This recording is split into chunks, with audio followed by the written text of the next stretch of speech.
لیکن اس وقت خبریں کچھ ایسی ہیں کہ جناب خبریں ایسی ہیں کہ تقریباً 30 سے زائد جو یو سی چیئرمین ہیں ان کا جو اجلاس ہوا، انہوں نے کہا کہ ہم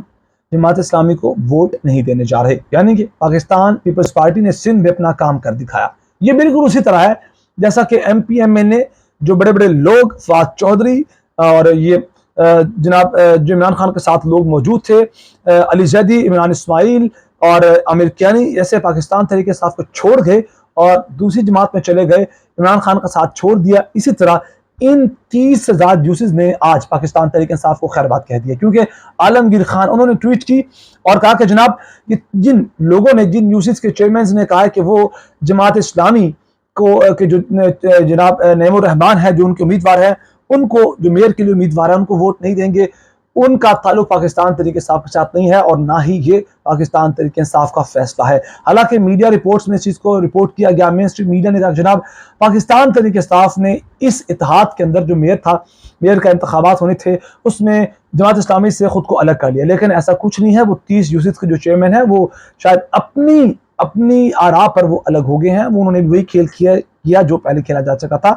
اور اس سارے معاملے کے اندر پی ٹی آئی کے منتخب چیئرمین اسد امان کا کہنا تھا کہ کراچی کی پارٹی کی قیادت کے فیصلوں سے اختلاف کرتے ہیں، جماعت اسلامی کے ساتھ اتحاد کے فیصلے میں ہمیں اعتماد میں نہیں لیا گیا۔ صاف سی بات ہے، انہوں نے اب یعنی کہ پارٹی سے الگ ہو گئے۔ جو عالمگیر خان نے اس چیز کو رپورٹ کیا اپنے ٹویٹ کے اندر کہ جناب پارٹی کا ایسا کوئی فیصلہ نہیں ہے، اگر وہ یو سی کے چیئرمین خود سے الگ ہو گئے ہیں تو پھر وہ جناب ان کا اپنا پرسنل اپنا ذاتی فیصلہ ہے۔ پھر جناب اس سارے معاملے کے اندر میں آپ کو ایک اور بات بتا دوں کہ اس سارے معاملے کے اندر آپ کو یاد ہوگا کہ عطا طاہر نے اس سے لاسٹ ویڈیو کے اندر میں نے خبر دی تھی کہ جو وہ ساتھ تھے عبدالرزاق شر جو وکیل تھے کوئٹہ کے اندر، ان کا مرڈر ہو گیا اور 2 گھنٹے کے اندر عطا طاہر نے بغیر کسی انفارمیشن کے، بغیر کسی انویسٹیگیشن کے الزام پاکستان تحریک انصاف اور عمران خان پہ لگا دیا۔ تو اس کے بعد ڈراپ سین یہ ہوا کہ اس وکیل کے فیملی کے لوگ کہتے ہیں کہ ہمارا فیملی ایشو تھا اور اس سارے معاملے کے اندر یہ مرڈر ہوا اور اب ہمیں بھی دھمکیاں مل رہی ہیں۔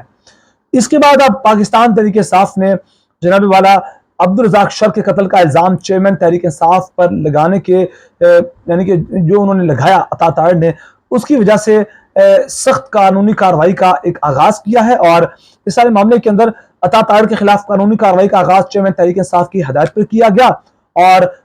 پی ٹی آئی کے وکیل بیرسٹر ابو ذر سلمان خان نیازی نے عطا طاہر کو 10 ارب روپے کا ہرجانہ بھرنے کی وہ جناب والا نوٹس بھجوا دیا کہ جناب آپ نے یہ کیسے کام کر لیا، اور عطا طاہر سے ہرجانے کے طور پر ملنے والی رقم شوکت خانم کو عطیہ کی جائے گی۔ 10 ارب روپے کس نے دینے، کون دے گا، کیا عطا طاہر اتنے پیسے دے سکتے ہیں، کیا وہ دیں گے، وہ ایک الگ بات ہے، لیکن کتنے کانفیڈنس سے کہا گیا کہ وہ جناب شوکت خانم کو عطیہ کی جائے گی، ملنے ہی نہیں ہے جناب، تو کیا عطیہ کی جانا۔ قانون نوٹس کے ذریعے چیئرمین تحریک انصاف کے خلاف الزام تراشی پر عطا طاہر کا 15 روز میں غیر مشروط معافی مانگنے کی جو مہلت بھی دی گئی ہے اور عطا طاہر کو فوری طور پر چیئرمین تحریک انصاف کے خلاف الزام تراشی ترک کریں اور اپنا بیان واپس لیں۔ میڈیا پر جیسے آ کر انہوں نے عمران خان پہ الزام لگایا۔ آخر میں لاسٹ خبر کہ جناب والا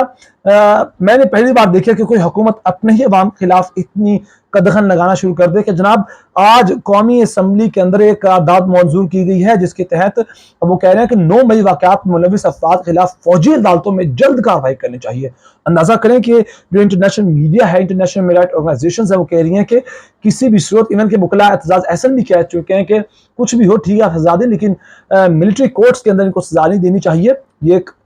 بات چل رہی ہے اور اس پر اب قومی اسمبلی کے اندر ایک قرارداد پاس کی گئی ہے کہ جناب کچھ بھی ہو ایک ملٹری کورٹس کے اندر ان کے فیصلوں کو، ان کے عدالتیں قائم کی جانی چاہیے اور پھر ان کے تحت کارروائی جلد مکمل کی جانی چاہیے۔ اور یہ مذمتی قرارداد وزیر دفاع خواجہ آصف نے پیش کی جس میں مطالبہ کیا گیا تھا کہ 9 مئی کے واقعات میں ملوث افراد کے خلاف آرمی ایکٹ کے تحت کارروائی کی جائے گی اور دوران کارروائی انسانی حقوق کو جو ان کا خیال رکھا جائے گا۔ ابھی عدالتی کارروائی نہیں کی اور بہت سی ایسی خبریں ہیں جن میں انسانی حقوق کی پامالیاں ہو رہی ہیں۔ Human right organisations, Amnesty International اسی کو رپورٹ کر رہی ہے۔ اس سے بڑھ کر پاکستان یہ پیپلز پارٹی کو دیکھ لیں کہ ان کے رضا ربانی نے ایک زمانے میں روئے تھے، بیٹھ کر آنسو تھے ان کی آنکھوں میں کہ ہیومن رائٹ آرگنائزیشن جو ہیومن رائٹس ہے ان کی خلاف ورزی کی جا رہی ہے اور جو آرمی ایکٹ ہے، جو آرمی ایکٹ لاگو کیا گیا، پھر جو عدالتیں ملٹری کورٹس بنی ان پر کھلی خلاف ورزی کی تھی۔ اور آج پیپلز پارٹی جب اس حکومت کا حصہ ہے تو خاموشی سادے ہوئے ہے۔ یہ چیزیں تھیں. اگر آپ کو ویڈیو پسند آئے تو پلیز میرے چینل کو سبسکرائب کر لیجیے, بیل آئیکن کلک کریں, اور بہت سارا خیال رکھے گا. ہمیں دو میاں رکھے گا عالم کے بعد.